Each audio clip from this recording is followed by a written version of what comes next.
Okay, so you guys asked, you said, who are the other artists? Here's one of them. This is Kevin.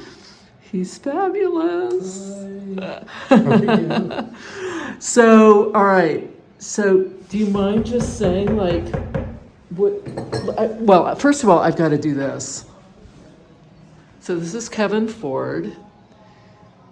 He has exhibited all over the place. And this is, look at the materials. Like, I don't even know, you know, we're talking about stuff I'm not even, I mean, we know that's airbrushing, but okay. All right, so look at all this work. So he's been, so this is his third week, right? Yes.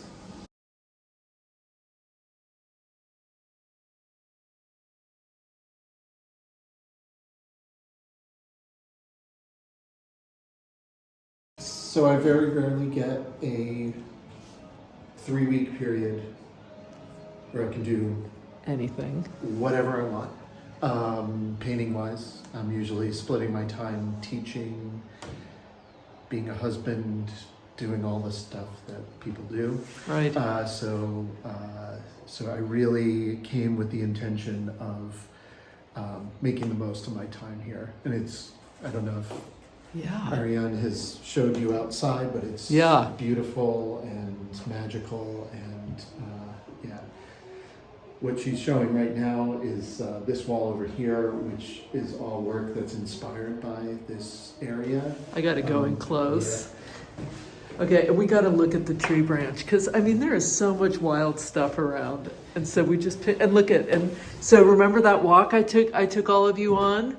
That was Kevin holding one of those pieces with the worms markings that people were like, oh my God, that looks just like stitching. So here we have the church. Yeah, so if you see the church and then you get up a little bit closer, you can see the church outside. So there it is. And there it is. And you do all of this with this airbrush technique, which I actually need to see how that works, but is that correct? Yeah. Yeah, I mean, it's a combination of a lot of things. Like this thing that I'm working on the table right here, I made this contraption. Oh, wow. Yeah. Because I didn't want to just make one I love dot that. at a time. Yeah. So I can sort of dip in here. And then just go nuts. And then I do different layers over top of it, transparent layers, and build things up. So. And there's the sheep. And there's a sheep that we saw. Yeah. And on the walk that we went, if you climbed up, right, this is the view. Which is so cool. And then this is the reflection on the water. On the water, just right out in yes. front. I don't think that the sun is out very strong right now, but right. It's that. Oh, and then cool. the construction of all the homes in the village. So we have the cobblestones. Stuff. This is the goat. I think it's, I can't remember if it's Mr. Gracie. I think that's Mr. Gracie. It could be Chucky, but yeah. But it's hard to know. Hard to know. Yeah. Yeah. And then here's the here are the materials. This is the setup, yeah. So I don't know if any of you remember, but I mentioned that this artist that I just love, Thornton Dial, and I mentioned it last night when we were all talking, and it turns out that Kevin did an exhibit with Thornton Dial, which is just like beyond thrilling. So, yeah, really cool. So would you say there's anything that you've, like, I don't know, discovered about yourself in this last 3 weeks, or about the process, or about the work, or like, is there some big, you know, was there any aha moments? Or is it? I need to make more of these smaller opportunities. Oh, yeah. For myself. Because I can really get, like, into the, like, if I can follow a thread. Yeah, yeah.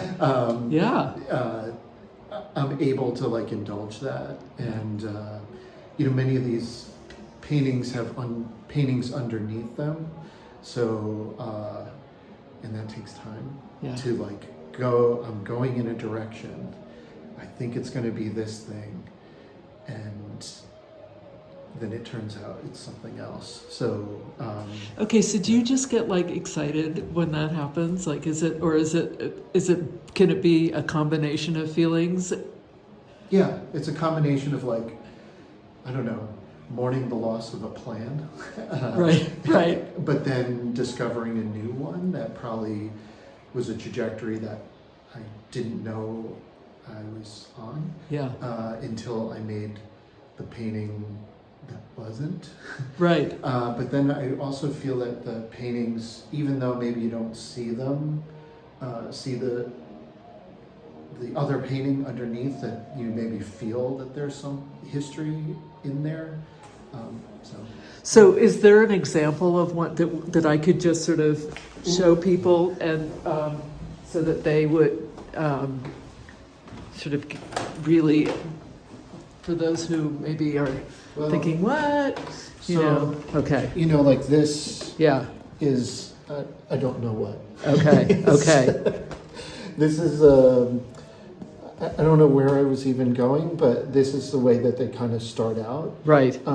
As like, I don't know if nobody would see anything. Okay. Right. But I wrote a note to myself that it's the cat stretching. That this is a cat stretching. I don't know that. where it is, but it was in there at one point. It can be, and then I lost it. So, and then it'll come back, and the sort of blurriness of the airbrush is sort of the blurriness of like, well, this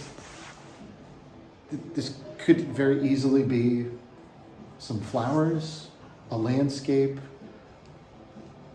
a self-portrait, an object, by just changing like there's a moodiness for sure with some of this, a kind of, like ethereal quality of, because it's not totally representational. There's a kind of dreamlike almost quality, I think, to this, for sure, with the technique. Yeah. I mean, then it's more literal, a banana for sure, but. Yeah. So there's a something is, maybe there's a quick thing, and then there's like something that takes a really long time, and there's something that's like done sort of directly from like a reference, and then there's stuff that's done from an amalgam of memory, experience, some sort of visual reference, and the sort of haziness is meant to like sort of evoke that maybe we're not sure, that I love that, of exactly how we remember it, but it sticks in our brain in a way that like maybe means something more than it's just visual representation. Yeah, so, I love that. Very cool. Oh, Kevin, thank you so much for talking to me. I just love this. It's so fabulous and so interesting. I just think it's so cool.